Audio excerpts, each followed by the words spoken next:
तत्सवितुर्वरेण्यं भर्गो देवस्य धीमहि धियो यो नः प्रचोदयात्। अब मैं महाकाल का प्रतिभाओं को आमंत्रण इस पुस्तिका की भूमिका आपके सामने प्रस्तुत करने जा रही हूँ। व्यक्तित्व का परिष्कार ही प्रतिभा परिष्कार है। धातुओं की खदानें जहाँ भी होती हैं, उस क्षेत्र के वही धातु कण मिट्टी में दबे होते हुए भी उसी दिशा में रेंगते और खदान के चुंबकीय आकर्षणों से आकर्षित होकर पूर्व सिंचित खदान का भार कलेवर और गौरव बढ़ाने लगते हैं। व्यक्तित्ववान अनेकों का स्नेह, सहयोग, परामर्श एवं उपयोगी सानिध्य प्राप्त करते चले जाते हैं। यह निजी पुरुषार्थ है। अन्य सुविधा साधन तो दूसरों की अनुकंपा भी उपलब्ध करा सकता है, किंतु प्रतिभा का परिष्कार करने में अपना संकल्प, अपना समय और अपना पुरुषार्थ ही काम आता है। इस पौरुष में कोताही न करने के लिए गीताकार ने अनेक प्रसंगों पर विचारशीलों को प्रोत्साहित किया है। एक स्थान पर कहा गया है कि मनुष्य स्वयं ही अपना शत्रु और स्वयं ही अपना मित्र है, इसीलिए अपने को उठाओ, गिराओ मत। परम पूज्य गुरुदेव हेडिंग लिखते हैं, सर्वोपरि उपलब्धि प्रतिभा। मनुष्य ने सृष्टि के समस्त प्राणियों की तुलना में वरिष्ठता पाई है। शरीर संरचना और मानसिक मस्तिष्कीय विलक्षणता के कारण उसने सृष्टि के समस्त प्राणियों की तुलना में न केवल स्वयं को सशक्त, समुन्नत सिद्ध किया है, वरन वह ऐसी संभावनाएं भी साथ लेकर आया है जिनके सहारे अपने समुदाय को, अपने समग्र वातावरण एवं भविष्य को भी शानदार बना सके। यह विशेषता प्रयत्नपूर्वक उभारी जाती है। रास्ता चलते किसी गली कूचे में पड़ी नहीं मिल जाती। इस दिव्य विभूति को प्रतिभा कहते हैं। जो इसे अर्जित करते हैं वे सच्चे अर्थों में वरिष्ठ, विशिष्ट कहलाने के अधिकारी बनते हैं। अन्यथा अन्य प्राणी तो समुदाय में एक उथली स्थिति बनाए रहकर किसी प्रकार जीवन यापन करते हैं। मनुष्य गिलहरी की तरह पेड़ पर नहीं चढ़ सकता, बंदर की तरह कुलाचे नहीं भर सकता, बैल जितनी भार वहन की क्षमता भी उसमें नहीं है। दौड़ने में वह चीते की तुलना तो क्या करेगा। खरगोश के पटतर भी अपने को सिद्ध नहीं कर सकता। पक्षियों की तरह आकाश में उड़ना उसके लिए संभव नहीं, न मछलियों की तरह पानी में डुबकी ही लगा सकता है। अनेक बातों में वह अन्य प्राणियों की तुलना में बहुत पीछे है, किंतु विशिष्ट मात्र में मिली चतुरता, कुशलता के सहारे वह सभी को मात देता है और अपने को वरिष्ठ सिद्ध करता है।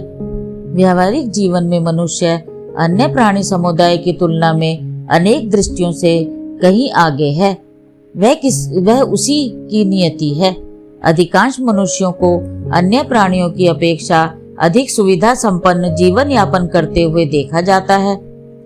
इतने पर भी संभावना यह भी है कि वह इन उपलब्धियों की तुलना में और भी अधिक समर्थता और महत्ता प्राप्त कर सके, पर शर्त एक ही है कि उस अभिवर्धन के लिए वह स्वयं अतिरिक्त प्रयास करे, कमियों को पूरा करे और जिसकी नितांत आवश्यकता है उसे पाने कमाने के लिए अधिक जागरूकता पूर्वक, अधिक तत्परता एवं तन्मयता बरते।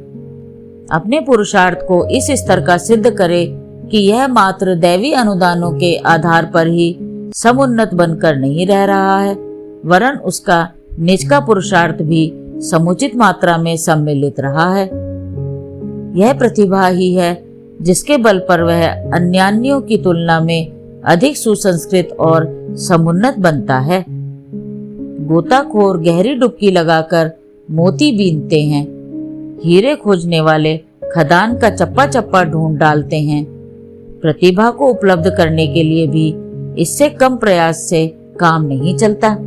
प्रतिभा एक दैवी स्तर की विद्युत चेतना है जो मनुष्य के व्यक्तित्व और कर्तृत्व में असाधारण स्तर की उत्कृष्टता भर देती है। उसी के आधार पर अतिरिक्त सफलताएं आश्चर्यजनक मात्रा में उपलब्ध की जाती हैं। साथ ही इतना और जुड़ता है कि अपने लिए असाधारण श्रेय, सम्मान और दूसरों के लिए अभ्युदय के मार्ग पर घसीट ले चलने वाला मार्गदर्शन वह कर सके। मांझी की तरह अपनी नाव को खेकर स्वयं पार उतरे और उस पर बिठाकर अन्यान्यों को भी पार उतारने का श्रेय प्राप्त कर सके। गिरों को उठाने, डूबतों को उबारने और किसी तरह समय गुजारने वालों को उत्कर्ष की ऊंचाई तक उछालने में समर्थ हो सके। प्रतिभाशाली लोगों को असाधारण कहते हैं, विशिष्ट और वरिष्ठ भी कहा जाता है। साधारण जनों को तो जिंदगी के दिन पूरे करने में ही जो दौड़ धूप करनी पड़ती है, झंझटों से निपटना और जीवन यापन के साधन जुटाना आवश्यक होता है, उसे ही किसी प्रकार पूरा कर पाते हैं। पशु पक्षियों और पतंगों से भी इतना ही पुरुषार्थ हो पाता है और इतना ही सुयोग जुट पाता है, किंतु प्रतिभावानों की बात ही दूसरी है। वे तारागणों के बीच चंद्रमा की तरह चमकते हैं। उनकी चांदनी सर्वत्र शांति और शीतलता बखेरती है। वह स्वयं सुंदर लगते और अपनी छत्र छाया के संपर्क में आने वालों को शोभा सुंदरता से जगमगा देते हैं। प्रतिभावानों को उदीयमान सूर्य भी कह सकते हैं, जिसके दर्शन होते ही सर्वत्र चेतना का एक नया माहौल उमड़ पड़ता है। वे ऊर्जा और आभा के स्वयं तो उद्गम होते ही हैं, अपनी किरणों का प्रभाव जहाँ तक पहुँचा पाते हैं वहाँ भी बहुत कुछ उभारने बिखेरते रहते हैं। सच तो यह है कि नर व नर को शक्ति पुंज बनाने का श्रेय प्रतिभा को ही है। प्रतिभा ही शरीर में ओजस्विता, मानस में तेजस्विता और अंतःकरण में विभूति भरी वर्चस्विता के रूप में दृष्टिगोचर होती है। मनुष्य की अपनी निजी विशेषता का परम पुरुषार्थ यही है। जो इससे वंचित रह गया उसे मार्ग ढूंढने का अवसर नहीं मिलता। मात्र अंधी भेड़ों की तरह जिस तिसके पीछे चलकर जहां भाग्य ले पहुंचाता है वहां जाकर ऐसा व्यक्ति अशक्त परावलंबियों जैसा जीवन जीता है। कठिनाइयों के समय वह मात्र घुटन अनुभव करता और आंसू भर बहाकर रह जाता है। संसार असंख्य पिछड़े लोगों से भरा पड़ा है। वे गई गुजरी जिंदगी जीते और भूखे नंगे तिरस्कृत उपेक्षित रहकर किसी प्रकार मौत के दिन पूरे करते हैं। निजी समर्थता का अभाव देखकर उन पर विपन्नता और प्रतिगामिता के अनेक उद्भिज चढ़ दौड़ते हैं। दुर्व्यसन, दुर्बल मनोभूमि वालों पर ही सवार होते हैं और उन्हें जिधर तिधर खींचते घसीटते फिरते हैं। ऐसे भारभूत लोग अपने लिए, साथी सहयोगियों के लिए और समूचे समाज के लिए एक समस्या ही बने रहते हैं। इन्हीं का बाहुल्य देखकर अनाचारी अपने पंजे फैलाते, दांत गड़ाते और शिकंजे कसते हैं। प्रतिभा रहित समुदाय का धरती पर लदे भार जैसा आकलन ही होता है। वे किसी की कुछ सहायता तो क्या कर सकेंगे, अपने को अर्ध मृतक की तरह किन्हीं के कंधों पर लाद कर चलने का आश्रय ताकते हैं। संसार सदा से ऐसा नहीं था जैसा कि अब सुंदर, सुसज्जित, सुसंस्कृत और समुन्नत दिखता है। आदिकाल का मनुष्य भी वन मानुषों की तरह भूखा नंगा फिरता था। ऋतु प्रभावों से मुश्किल से ही जूझ पाता था। जीवित रहना और पेट भरना ही उसके लिए प्रधान समस्या थी और इतना बन पड़ने पर वह चैन की सांस भी ले लेता था। संसार तब इतना सुंदर कहाँ था। यहाँ खाई, खंदक, टीले, ऊसर, बंजर, निविड़ वन और अनगढ़ जीव जंतु ही जहाँ तहाँ दीख पड़ते थे। आहार, जल और निवास तक की सुविधा न थी। फिर अन्य साधनों का उत्पादन और उपयोग बन पड़ने की बात ही कहाँ बन पाती होगी। आज का हाट बाजारों, उद्योग व्यवसायों, विज्ञान आविष्कारों, सुविधा साधनों, अस्त्र शस्त्र, सज्जा शोभा, शिक्षा और संपदा से भरा पूरा संसार अपने आप ही नहीं बन गया है। उसने मनुष्य की प्रतिभा विकसित होने के साथ साथ ही अपने कलेवर का विस्तार भी किया है।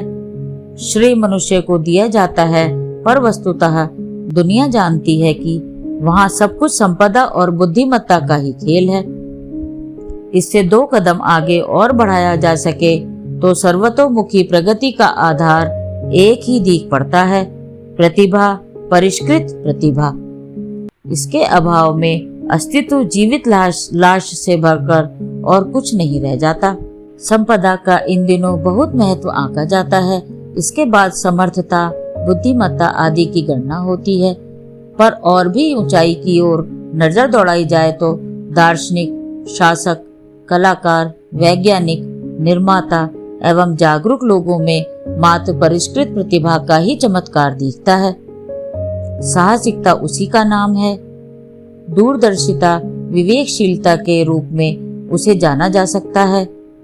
यदि किसी को वरिष्ठता या विशिष्टता का श्रेय मिल रहा हो तो समझना चाहिए कि यह उसकी विकसित प्रतिभा का ही चमत्कार है। इसी का अर्जन सच्चे अर्थों में वह वैभव समझा जाता है जिसे पाकर गर्व और गौरव का अनुभव किया जाता है। व्यक्ति याचक न रहकर दानवीर बन जाता है। यही है वह क्षमता जो अस्त्र शस्त्रों की रणनीति का निर्माण करती है और बड़े से बड़े बलिष्ठों को भी धाराशाही कर देती है। शक्ति की सर्वत्र अभ्यर्थना होती है, पर यदि उसका बहुमूल्य अंश खोजा जाए तो उसे प्रतिभा के अतिरिक्त और कोई नाम नहीं दिया जा सकता। विज्ञान उसी का अनुयायी है, संपदा उसी की चेरी है। श्रेय और सम्मान वही जहां तहां से अपने साथ रहने के लिए घसीट लाती है। गौरव गाथा उन्हीं की गाई जाती है। अनुकरणीय और अभिनंदनीय इसी विभूति के धनी लोगों में से कुछ होते हैं। दूरदर्शिता, साहसिकता और नीति निष्ठा का समन्वय प्रतिभा के रूप में परिलक्षित होता है। ओजस, तेजस और वर्चस्व उसी के नाम हैं। दूध गर्म करने पर मलाई ऊपर तैर कर आ जाती है। जीवन के साथ जुड़े हुए महत्वपूर्ण प्रसंगों से निपटने का जब कभी अवसर आता है तो प्रतिभा ही प्रधान सहयोगी की भूमिका निभाती देखी जा सकती है। सफलताओं में, उपलब्धियों में अनेकों विशेषताओं के योगदान की गणना होती है, पर यदि उन्हें एकत्रित करके एक ही शब्द में केंद्रित किया जाए तो उसे प्रतिभा कहने भर से काम चल जाएगा। और भी खुलासा करना हो तो उसे अपने को, दूसरों को, संसार को और वातावरण को प्रभावित करने वाली सजीव शक्ति वर्षा भी कह सकते हैं। अन्यान्य उपलब्धियों का अपना अपना महत्व है। उन्हें पाने वाले गौरवान्वित भी होते हैं और दूसरों को चमत्कृत भी करते हैं, पर स्मरण रखने की बात यह है कि यदि परिष्कृत प्रतिभा का अभाव हो तो प्राय उनका दुरुपयोग ही बन पड़ता है। दुरुपयोग से अमृत भी विष बन जाने की उक्ति अप्रासंगिक नहीं है। शरीर बल से संपन्नों को आतताई, आतंकवादी, अनाचारी, आक्रमणकारी, अपराधी के रूप में उस उपलब्धि का दुरुपयोग करते और अपने समेत अन्यान्यों को संकट में धकेलते देखा जाता है।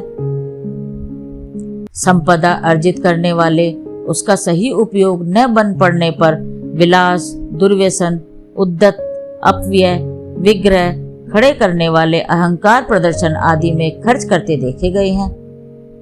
अवांछनीय व्यक्तियों और कार्यों का उसको सहयोग मिल जाने पर अनर्थ ही अनर्थ खड़े होते देखे जाते हैं। बढ़ी हुई शिक्षा या चतुरता एक से एक बड़े प्रपंच रचती है, ऐसे जाल जंजाल बुनती है जिनमें फंसने वालों को मछुआरों और चिड़ीमारों से पाला पड़ने जैसा भाग्य कोसना पड़ता है। बढ़ा हुआ सौंदर्य व्यभिचार का ही रास्ता पकड़ता है। बड़े साहब, अफसर रिश्वतखोरी से, खोटी कमाई से जिस प्रकार बड़े आदमी बनते हैं, उसे देखकर यही सोचना पड़ता है कि यदि यह लोग शरीर श्रम भर से पेट भरने वाले श्रमिक रहे होते तो 1000 गुना अच्छा था। प्रतिभा ही है जो वैभव को उपार्जित ही नहीं करती, वरन उसके सदुपयोग भर के लिए उच्च स्तरीय सुझाव, संकल्प और साहस भी प्रदान करती है। बड़प्पन भी तो इसी पर आश्रित है। आगे परम पूज्य गुरुदेव हेडिंग लिखते हैं, प्रतिभा से बढ़कर और कोई समर्थता है नहीं। आदर्शवादी प्रयोजन, सुनियोजन, व्यवस्था और साहस भरी पुरुषार्थ परायणता को यदि मिला दिया जाए तो उसे गुलदस्ते का नाम प्रतिभा दिए जाने में कोई अत्युक्ति न होगी। कहते हैं कि सत्य में 1000 हाथी के बराबर बल होता है। सच्चाई तो इस कथन में भी हो सकती है, पर यदि उसके साथ प्रतिभा भरी जागरूकता, साहसिकता को भी जोड़ दिया जाए तो सोना और सुगंध के सम्मिश्रण जैसी बात बन सकती है। तब उसे 1000 हाथियों की अपेक्षा लाख ऐरावतों जैसी शक्ति संपन्नता भी कहा जा सकता है। उसे मनुष्य जीवन की सबसे बड़ी शक्ति संपन्नता एवं सौभाग्यशाली भी कही जा सकती है।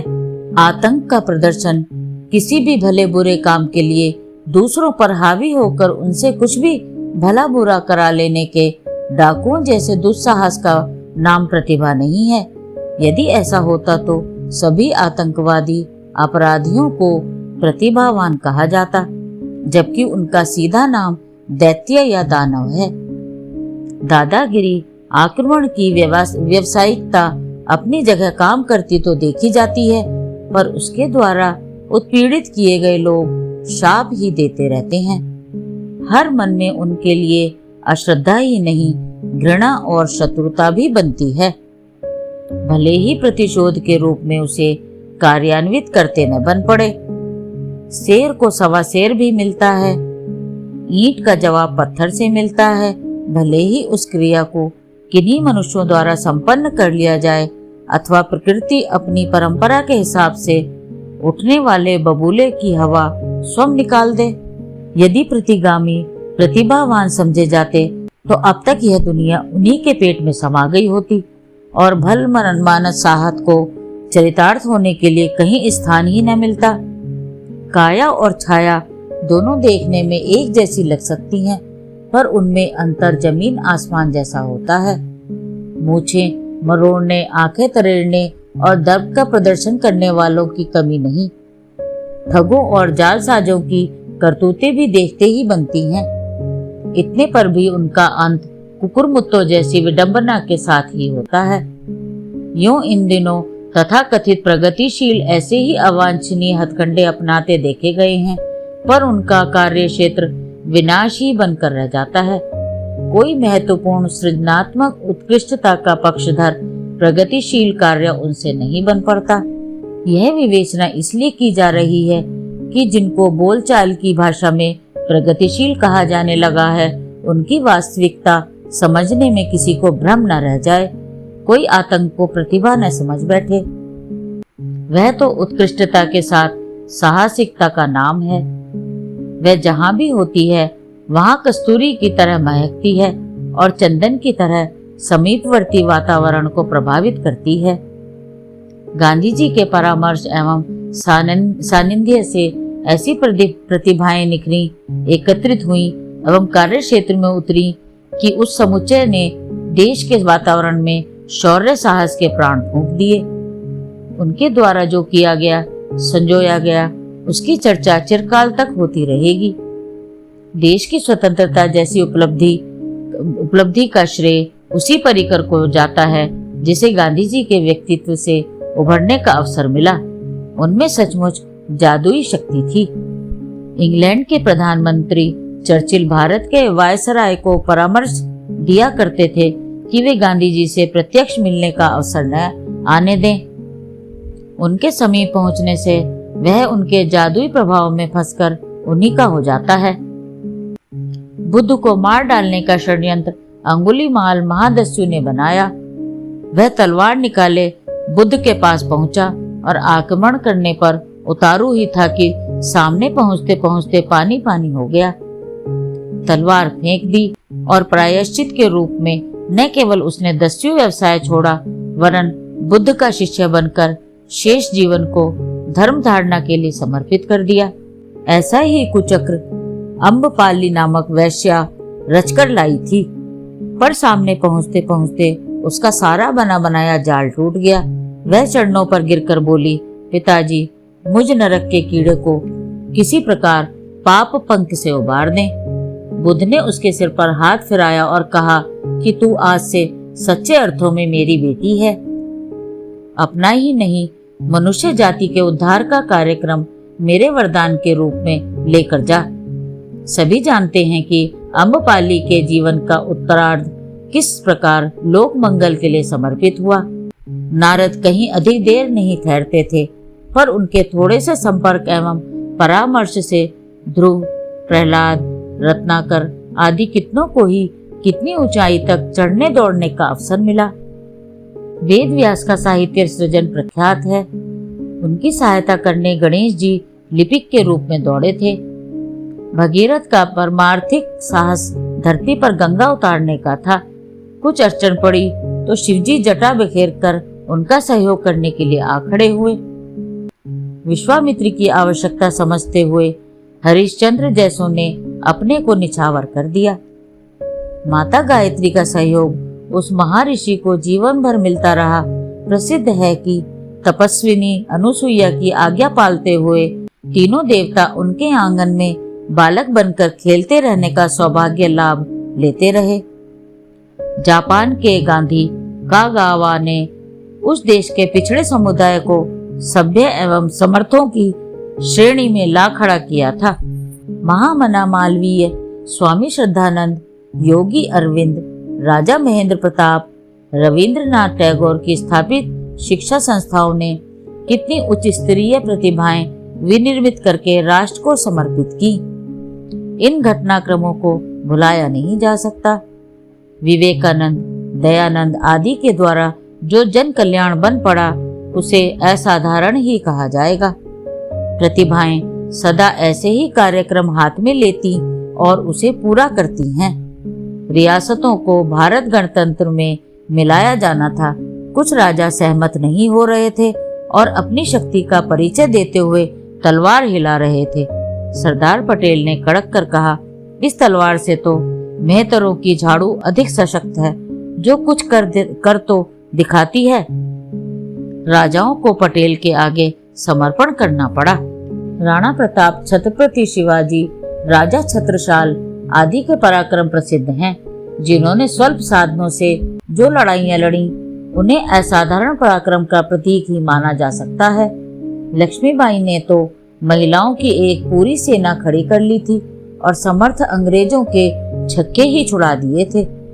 चाणक्य की जीवनी जिन्होंने पढ़ी है वे जानते हैं कि परिस्थितियां एवं साधन नहीं वरन मनोबल के आधार पर क्या कुछ नहीं किया जा सकता है। शंकर दिग्विजय की गाथा बताती है कि मानवीय प्रतिभा कितने साधन जुटा सकती और कितने बड़े काम करा सकती है। परशुराम ने समूचे विश्व के आतताइयों का मानस किस प्रकार उलट दिया था वह किसी से छिपा नहीं है। कुमार जीव ने एशिया के एक बड़े भाग को बौद्ध धर्म के अंतर्गत लेकर कुछ ही समय में धार्मिक क्षेत्र की महाक्रांति कर दिखाई थी। नेपोलियन भयंकर युद्ध में फंसा था। साथ में एक साथी था। सामने से गोली चल रही थी। साथी घबराने लगा तो नेपोलियन ने कहा, डरो मत, वह गोली अभी किसी फैक्ट्री में ढली नहीं है जो मेरा सीना चीरे। वह उसी संकट में घिरा होने पर भी दंदनाता चला गया और एक ही हुंकार में समूची शत्रु सेना को अपना सहायक एवं अनुयायी बना लिया। प्रतिभा ऐसी ही होती है। अमेरिका का Abraham Lincoln, George Washington, Italy के गैरी बाल्डी आदि की गाथाएं भी ऐसी हैं कि वे गई गुजरी परिस्थितियों का सामना करते हुए जनमानस पर छाए और राष्ट्रपति पद तक पहुंचने में सफल हुए। लेनिन के बारे में जो जानते हैं उन्हें विदित है कि साम्यवाद के सूत्रधार के रूप में उसने क्या से क्या करके दिखा दिया। विनोबा का भूदान आंदोलन, जयप्रकाश नारायण की समग्र क्रांति सहज ही भुलाई नहीं जा सकती। भामा शाह की उदारता देश के कितने काम आई। बाबा साहब आमटे द्वारा की गई पिछड़ों की सेवा एक जीवंत आदर्श के रूप में अभी भी विद्यमान है। विश्वव्यापी स्काउट आंदोलन को खड़ा करने वाले वेडेन पावेल की सृजनात्मक प्रतिभा को किस प्रकार कोई विस्मित कर सकता है। सुभाष चंद्र बोस की आजाद हिंद सेना अविस्मरणीय है। भारतीय साहित्यकारों के उत्थान की गाथाओं में कुछ के संस्मरण बड़े प्रेरणाप्रद हैं। पुस्तकों का बक्सा सिर पर रखकर फेरी लगाने वाले भगवती प्रसाद वाजपेयी, भिक्षान्न से पले बालकृष्ण शर्मा, नवीन भैंस चराने वाले राम वृष बेनीपुरी आदि घोर विपन्नताओं से ऊंचे उठकर मूर्धन्य साहित्यकार बने थे। शहर के कूड़े में से चिथड़े बटोरकर गुजारा करने वाले गोर की विश्वविख्यात साहित्यकार हो चुके हैं। यह सब प्रतिभा का ही चमत्कार है। उन्नति के अनेक क्षेत्र हैं, पर उनमें से अधिकांश में उठना प्रतिभा के सहारे ही होता है। धनाध्यक्षों में Henry Ford, Rockefeller, Alfred Nobel, Tata, Birla आदि के नाम प्रख्यात हैं। इनमें से अधिकांश आरंभिक दिनों में साधन रहित स्थिति में ही रहे हैं।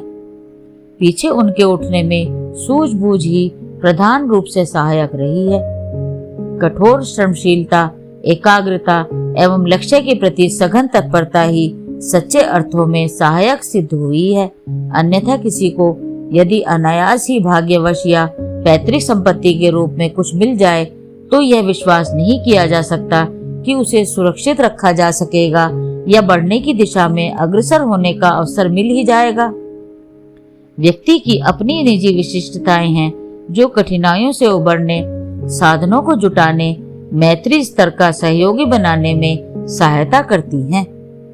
इन्हीं सब सद्गुणों का समुच्चय मिलकर ऐसा प्रभावशाली व्यक्तित्व विनिर्मित करता है जिसे प्रतिभा कहा जा सके, जिसे जहां भी प्रयुक्त किया जाए वहां अभ्युदय का श्रेय, सुयोग का अवसर मिल सके।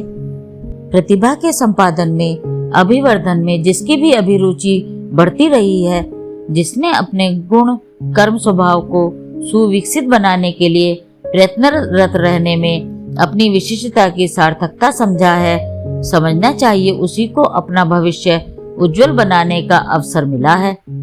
उसी को जनसाधारण का स्नेह सहयोग मिला है।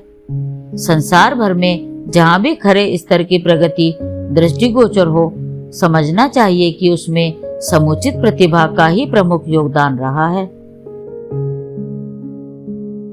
कृपया लाइक करें, सब्सक्राइब करें तथा हमारी नई वीडियो देखने के लिए बेल आइकन दबाएं।